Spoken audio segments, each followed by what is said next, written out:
probably right by now. First time you've won. It was a rally of any sort. Okay. Yeah, that particular Stockton side is terrible.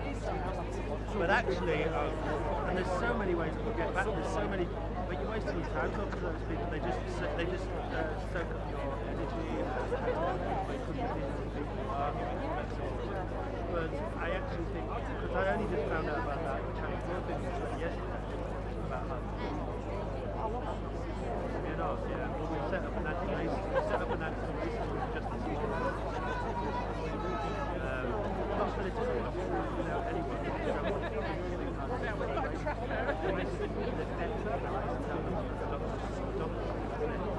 And for them to say that that stupid employee might say they've dealt with it, I'm sure I want to have to say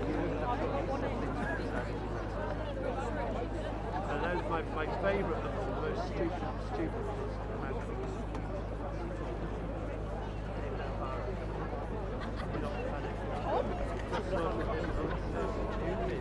He doesn't know how stupid he is. It's one of these things. Do you know, I wish I'd gone to that meeting the other night. But I videoed that. Let's go, mate!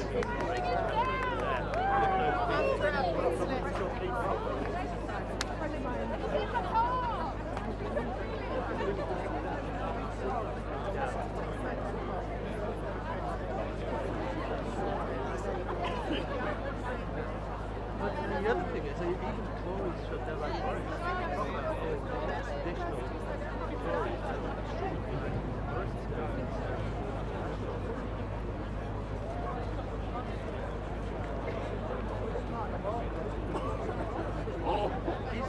he's very good at back healing, so I think he's well trained. I think he's probably got some camera trainers on the caddy. Sorry, yeah, so we just teach how to kick back, and I guess, and he comes back fast, so they've probably got people in the bar, I think they're really smart.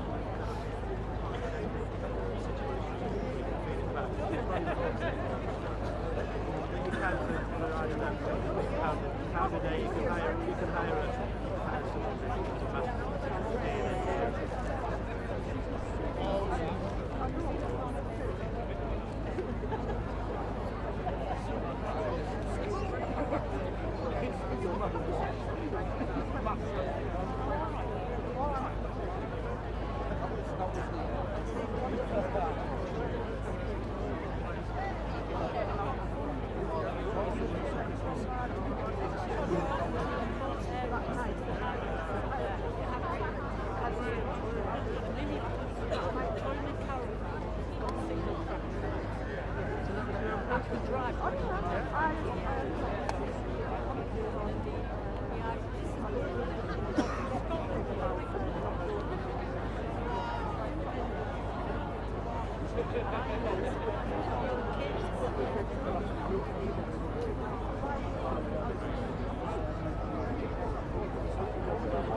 Those are the scary people. They've got big mouths. They get. And they can stir up other people. They're kind of predators, and they can stir up other people. They're afraid of bullies.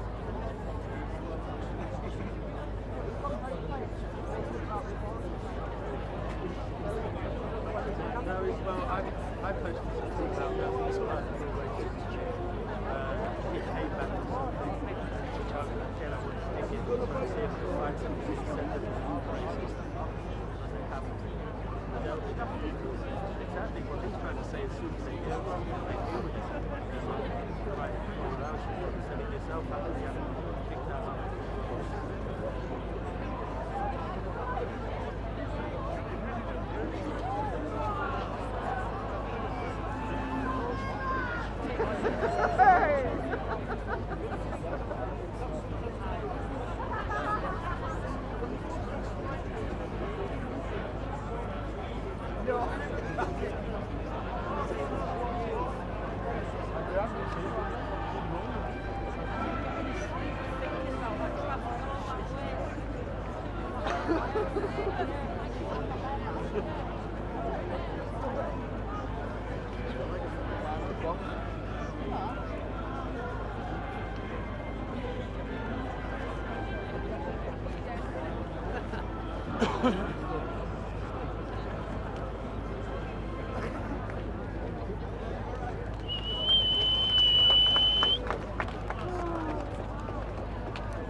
I've got some, but I don't know how fresh you are. Come.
I have to do that, don't I?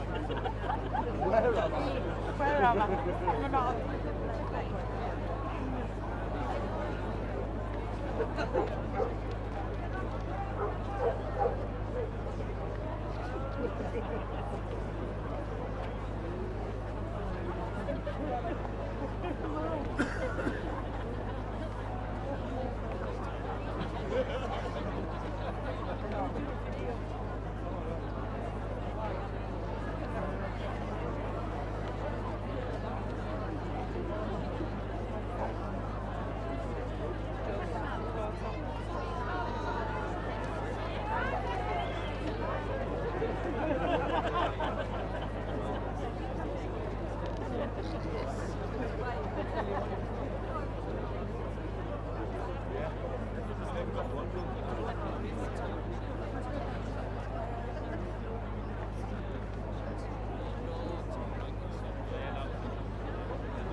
Yeah,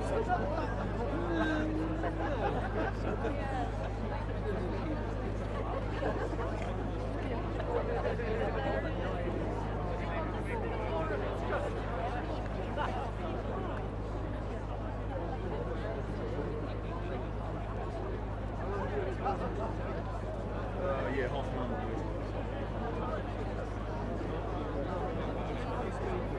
Yeah, normally it's just a local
Now then, how are we, Middlesbrough? Now then, you've all been really patient. You've been fantastic waiting here. But I thought, you know, we might have a bit of a sing. How about that? Does anybody remember last year I did a little number? It went on Twitter. Shall I give you another rendition of that one? Yeah. So, Aladdin Martin. It's beginning to look a lot like Christmas. Johnson needs to go. We have to leave number 10. It's time to get Labour in.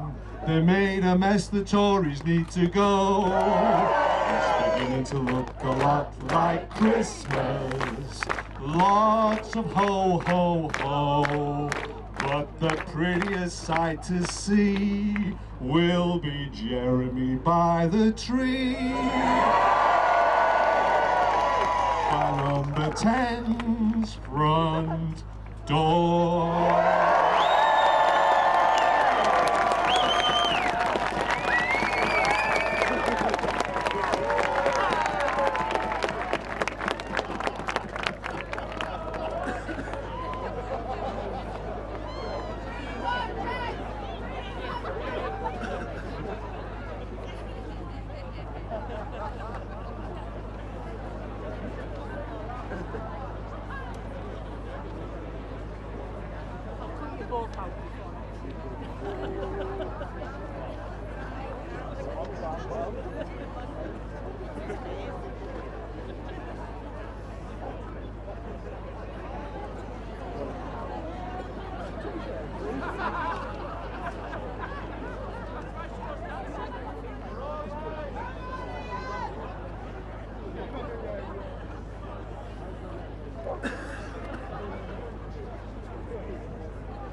are you guys at next? There's a rally in London tonight, so We're down there. yeah, cool. We're doing a rally tonight. Yeah. Is that all you do is the Corbyn rallies?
Middlesbrough!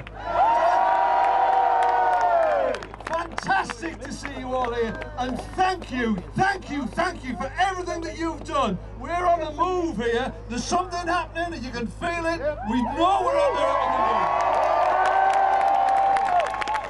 And look, so when you've all been doing it, you've been getting out there, knocking on the doors, you've been folding those leaflets, you've been out there, you've been on the phones, you've been doing all of that, the social media. I am imploring you today, one more day of this. Come on, let's keep going. We can win this. And let's not be deflected by what the media are saying about us. We know we've got the message for our people, and we're going to prosecute that with every last ounce of our energy to make sure we got this man in number 10 Downing Street.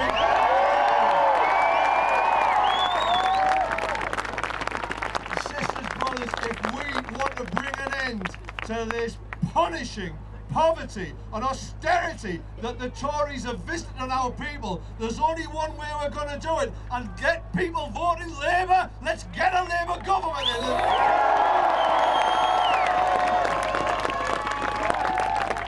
So when you go back to your constituencies, you're going to be doing more door knocking. Have those conversations in the home, in the workplace. Make sure each and every one of you is having 4, 5, 6, 7, 800 conversations across the piece. We can do this. It's in our reach, colleagues. So let's get on with it.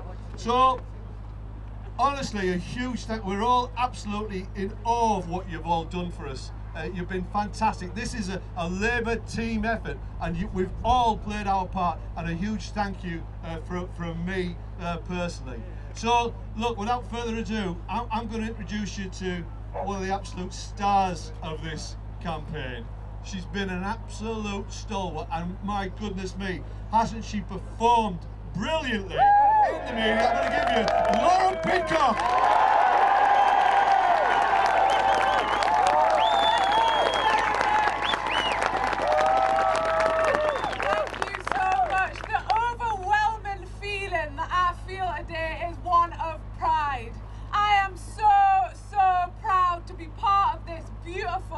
This wonderful Labour family. Every single one of you have conducted yourselves with absolute integrity. Do we need lies in our campaign? No, we do not. We do not need any lies, because the truth of the matter is, it is we who have the solutions to the greatest problems facing our communities today. Is Lauren gonna win here? Yes! Absolutely is. And the self-declared Thatcherite that is up against her will be defeated at the polls, and this community will have somebody on their side once again. Over the last 6 weeks, I know it has been hard. I know you'll have sore legs, sore feet, your shoes will have holes in them, your throat will be hoarse from all of the conversations that you have had. But tomorrow night, when those polling stations close, every single one of your energies, every single conversation that you have had will be absolutely worth it. Because there are people right now who do not know who they are going to vote for. And it is our job to have a conversation with every single one of those people who do not know who they are going to vote for, and tell them that a better society is possible. A better world is absolutely possible. Why do we do this, brothers and sisters? Why have we left our families, our partners, and campaigned for the last 6 weeks? Well, we need a Labour government, but it is for those 14.3 million people in poverty. The 9 million of which are in working households. It is for those over 4 million children who are in poverty. We are doing it for those children. We are having those conversations for the children of our communities. Why are we having the conversations? Well, it is because of the 1950s women who have had their money robbed from them, stolen from them. And when they say you can't afford it, that is your money. Yes, we can afford it, and that money shall be given back to you by a Labour government.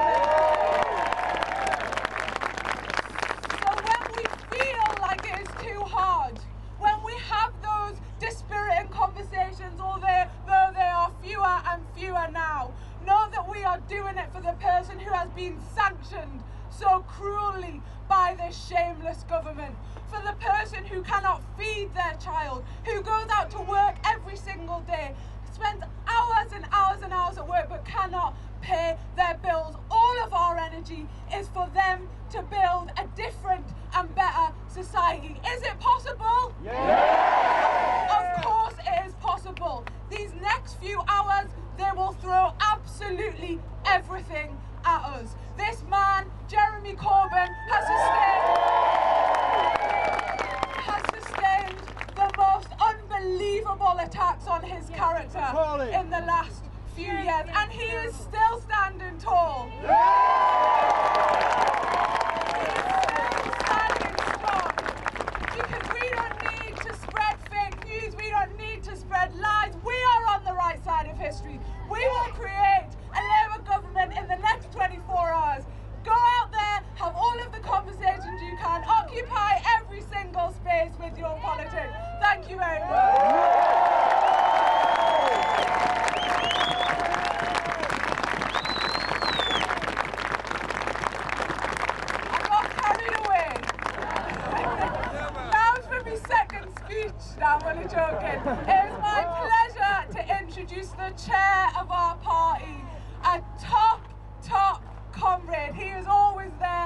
you need him, always on the side of working people. It's Ian Lavery.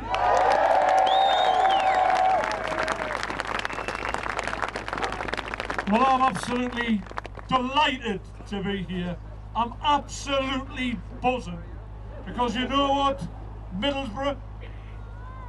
We will win this election tomorrow night. We'll have Lauren Dingsdale in the Commons next week.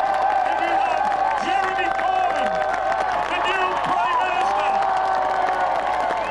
Why should I not be buzzing? I heard people singing before there. I think that's great. I think there's the women here. Corbyn for, what was it? What was the tune? Prime Minister Corbyn! Prime Minister Corbyn! Prime!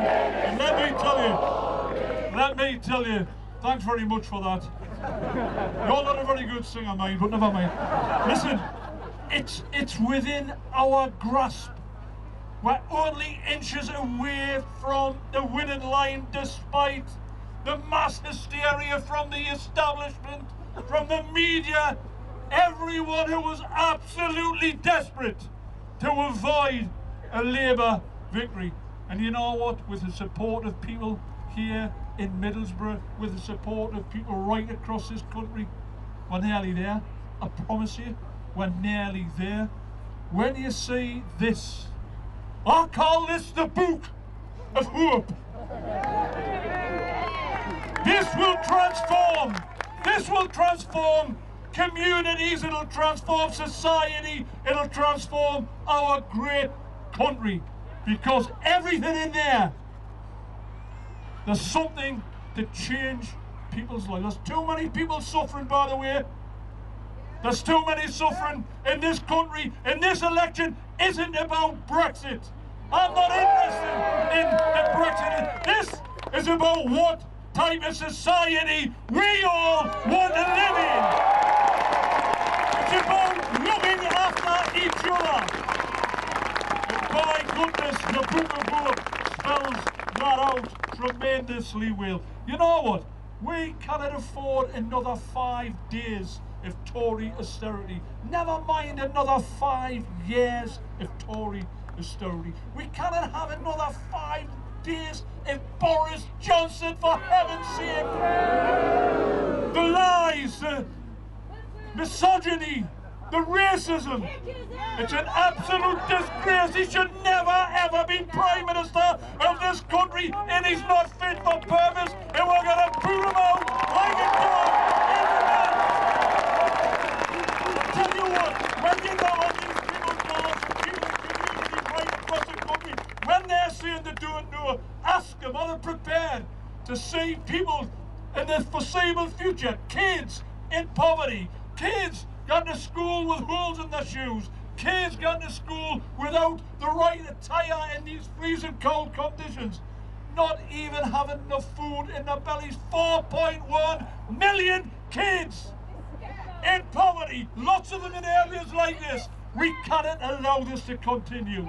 We cannot allow the country to continue in this horrendous vein. We've got more homeless people on the streets. We've got more people in poverty. 1.9 million elderly people in poverty. We had 50,000 people, elderly people, pensioners, die in 2018 because they couldn't afford to both eat and eat. What sort of society are we on? When you knock on people's doors and they say I don't know, challenge them. Whose side are you on? Are you on the side of Corbyn's Labour Party with the Book of Hope? Are you on the side of continued misery for millions of people in this society? Well, the 6th richest economy in the world. Never forget that. We've got lots of money. It's the way we spend the money. The 5 richest families in this country have got more wealth than the 13 million poorest in society. How can that continue? So the message to those who are sitting on the fence, they need to wake up, they need to smell the coffee, they need to step up to the plate. Get off the fence. And whose side are you on? Are you on the Labour side? We'll get rid of universal credit. We'll get rid of sanctioning. We'll have a social security system whose default position isn't to call you a scrounger and a cheat, but we look to support people in difficult times. We'll build 100,000 new council housing. We'll have in the first 5 years of Parliament. We'll renationalise real and water.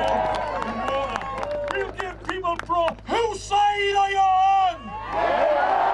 Absolutely. We'll ensure that broadband is rolled out to everyone free of charge.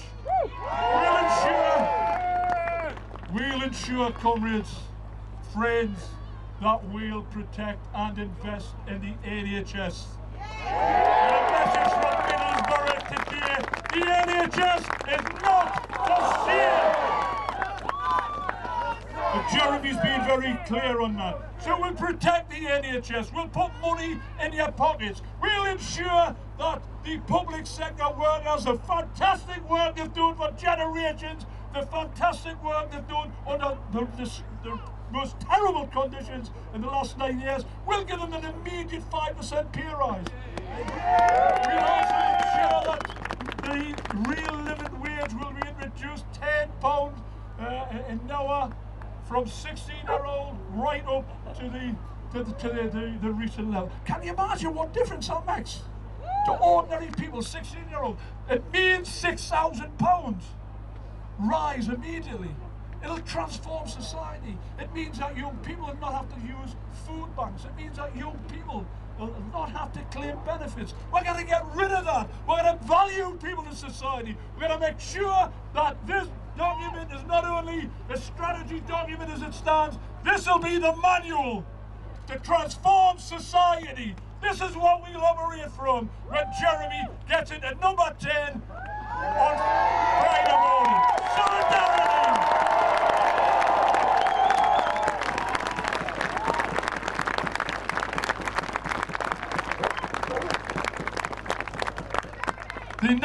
The next speaker needs no introduction, and I'm absolutely certain that she'll be in the Commons on Friday morning. Lauren Dingsdale.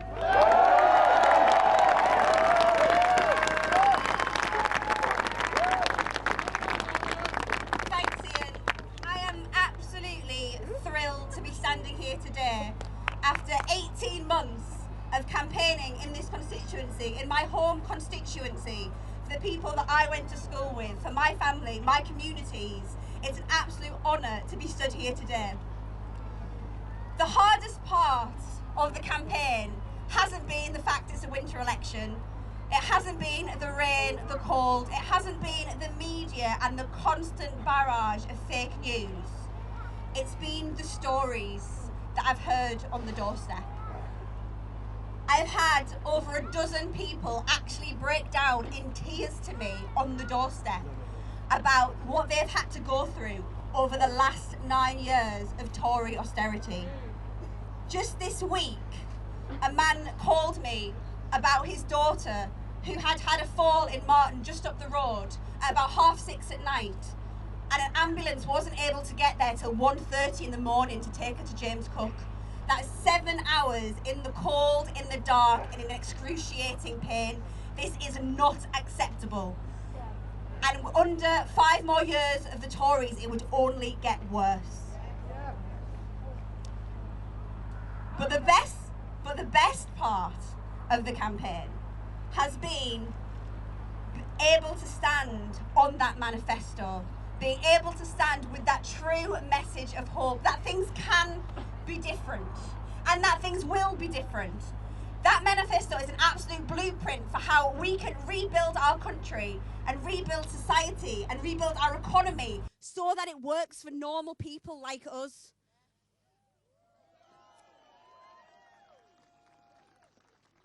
And my absolute favourite part of the manifesto is our North East manifesto. The Labour Party is going to rebuild Britain, but with the help of the North East. We are the beating heart of that manifesto. A 13 billion transformation fund that we will control. 80,000 decent quality, well-paid jobs back here again.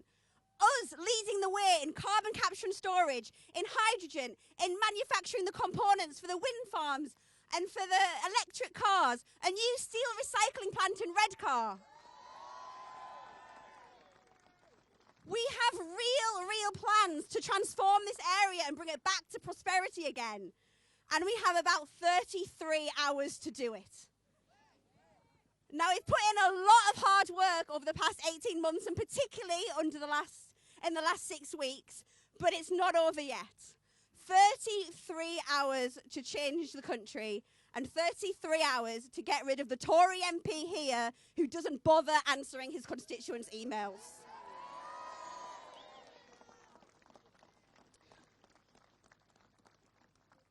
So once you finish standing in the cold in the car park, come join me on the doorstep. Like I said, 33 hours. We've got plenty to get through. But before that, it is my absolute honour to be able to introduce the man that you've all been waiting to see. Before the election started, I saw an interview with Jeremy where he was asked how he dealt with the stress of his job. And his reply, that it wasn't that stressful because he wasn't worried about how he was going to feed his family, whether or not he was going to have work the next day, whether or not his landlord was going to evict him. That response shows he is exactly the sort of leader that our country needs. And so with that, I'm honoured to introduce our next Prime Minister, Mr. Jeremy Corbyn.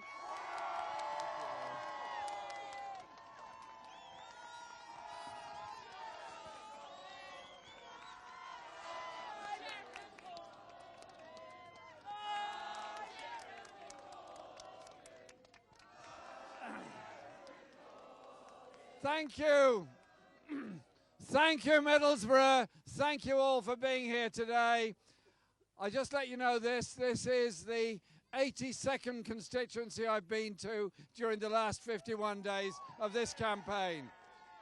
And there's still more to go because we're going into South Yorkshire, then we're going to the East Midlands, then eventually ending up in London tonight. We're covering the whole country in 5 days, and not one bit of it done with a helicopter. And I just let you know this, I've not come here to deliver milk or to hide in a fridge.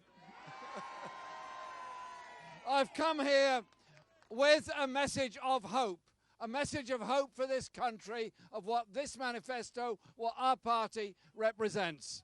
Because what we've had for the past 9 years has been cuts in public services, cuts in our National Health Service, and frozen wages, frozen public sector wages, and many people have lost their jobs.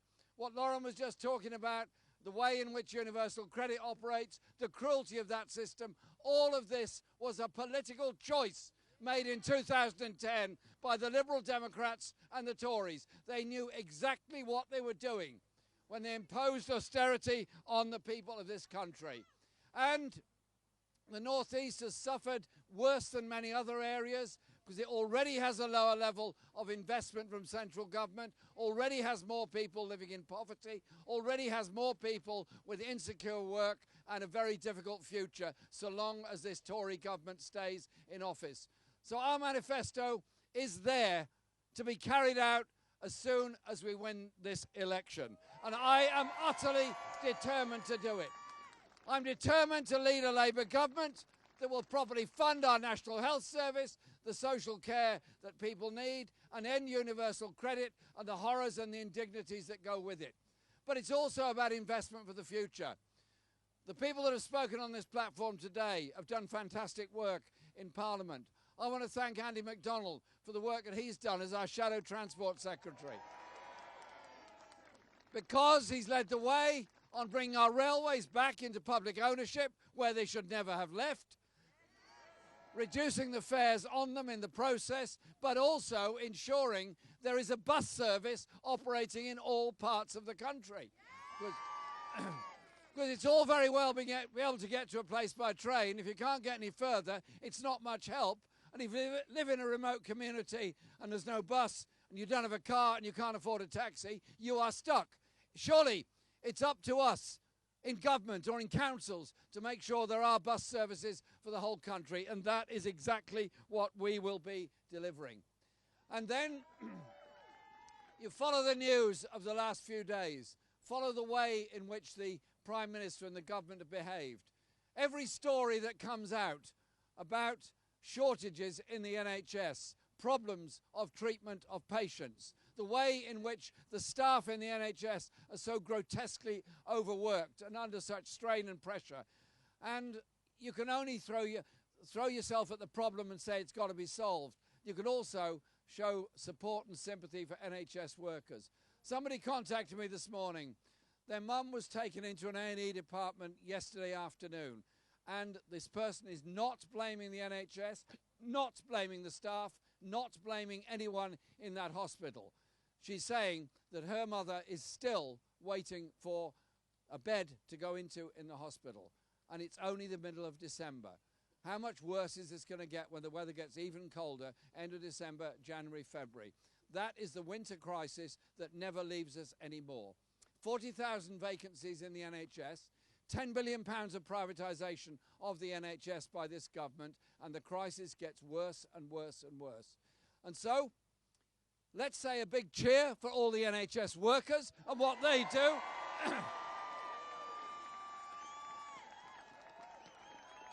Nurses, doctors, cleaners, mental health nurses, everybody.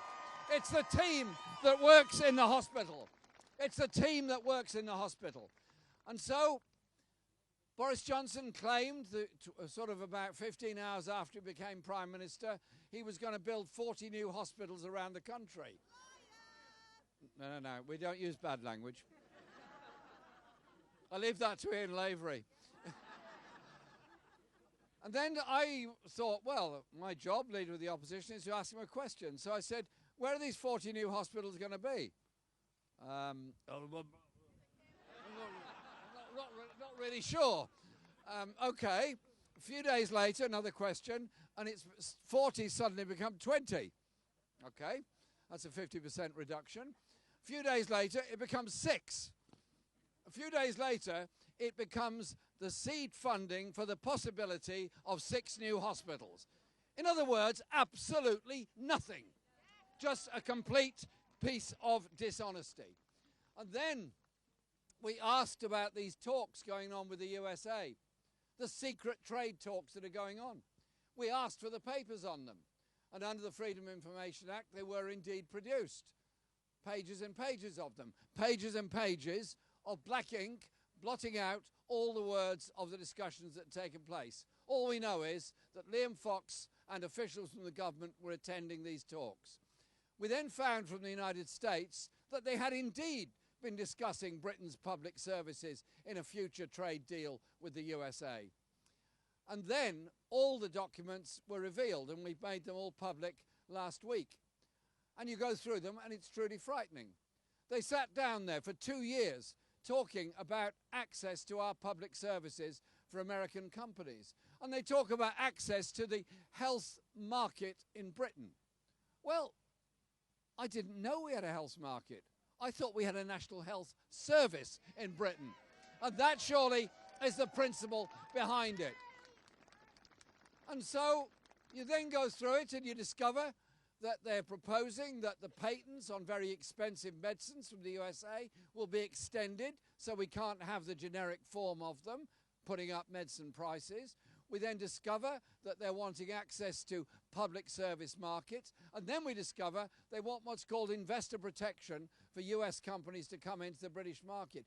This is what Boris Johnson proposes to do if re-elected. A sweetheart trade deal with Donald Trump and his billionaire friends in Big Pharma and other companies in the USA to come in and take over our public services.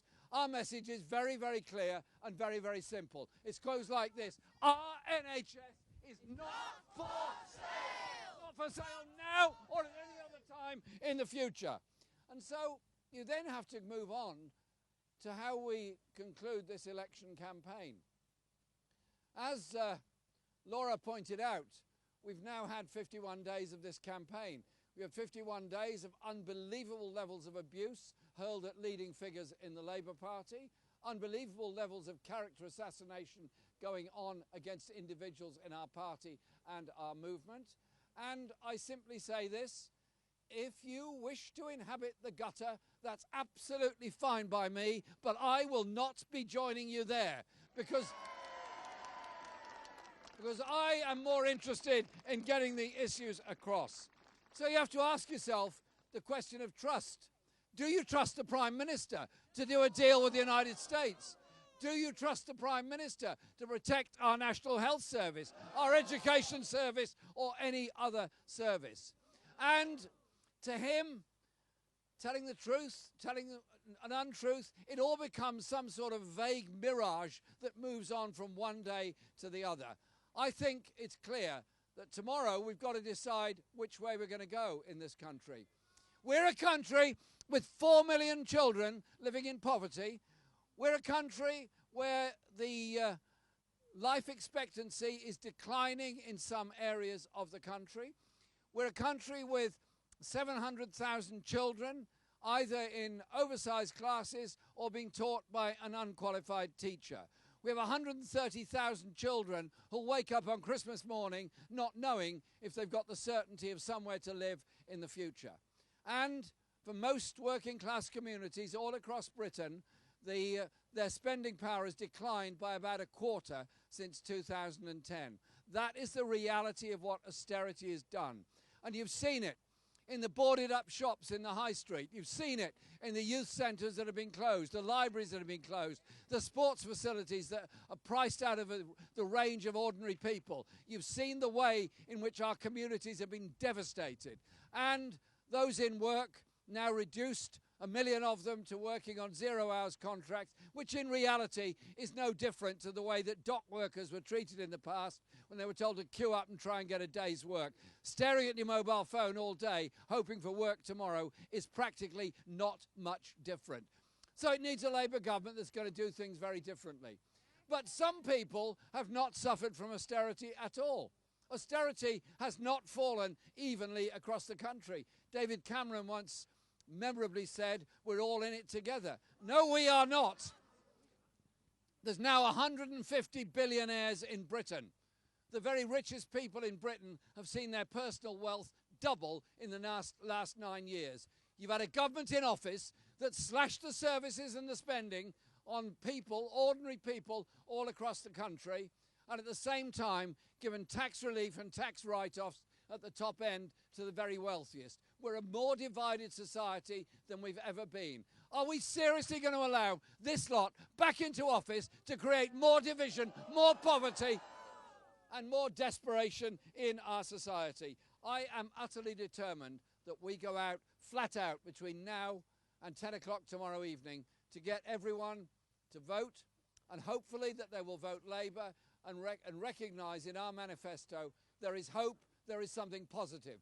We're a party that will invest in all parts of the country, will invest in the infrastructure and the broadband that's necessary, and invest in creating the good quality, well-paid, secure jobs of the future through our green industrial revolution. And so it'll be a Labour government that will deliver that for the future. A Labour government moving into office and measuring itself by how it deals with the climate crisis, how it reduces poverty and reduces inequality and gives all our children a real hope for the future. I'll finish on this. The last Labour government after the Second World War created the National Health Service. It's our greatest achievement as a movement, the National Health Service. I want the legacy of our Labour government to be the creation of a National Education Service, where every school is properly funded. Children are not put through the stress they are in primary school of excessive testing, and youngsters going to get an apprenticeship and go to college or go to university don't have to go into debt to get an education, and we will therefore end university fees. and the stress level that brings about. This manifesto has been written by some very clever people in many places. It's also been written by people who don't even know they contributed to it. Those that went to Labour Party branch meetings, union branch meetings, sent in advice, sent in letters, told me things, told other people things. This manifesto is a product of the aspirations and the wishes of millions of people all across this country, of the kind of country we can be, the kind of place we can occupy in the world, a voice for justice, for human rights and for economic justice around the world. A Labour government that you can be proud of, a Labour government that will deliver for the people. Please do absolutely everything you can to win in Middlesbrough South and East Cleveland and all the other marginal constituencies. Re-elect the great people that have been on this platform with me. But above all, remember, it is our choice, our chance tomorrow to elect a government that will be for the many, not the few, a government that you can trust, and it will not be motivated solely by more billionaires around the world. It'll be motivated by improving the life chances of every single child all across this country and bringing justice to those denied social care, the waspy women who've been so grievously treated, and so many others. Tomorrow, let's go out there and win that election, win for Labour and get a Labour government.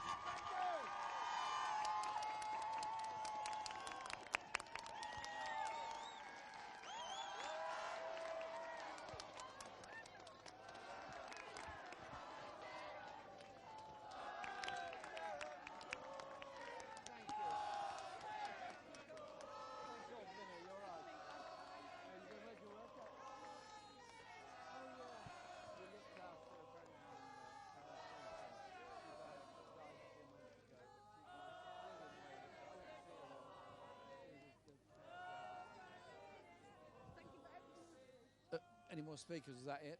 Thank you very, very much. I've got, I don't know how many more places to go to today, but I'm going to go to them all. Okay. We're going to win. All right. Thank you.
I was so tempted to say, well, perhaps Facebook isn't all about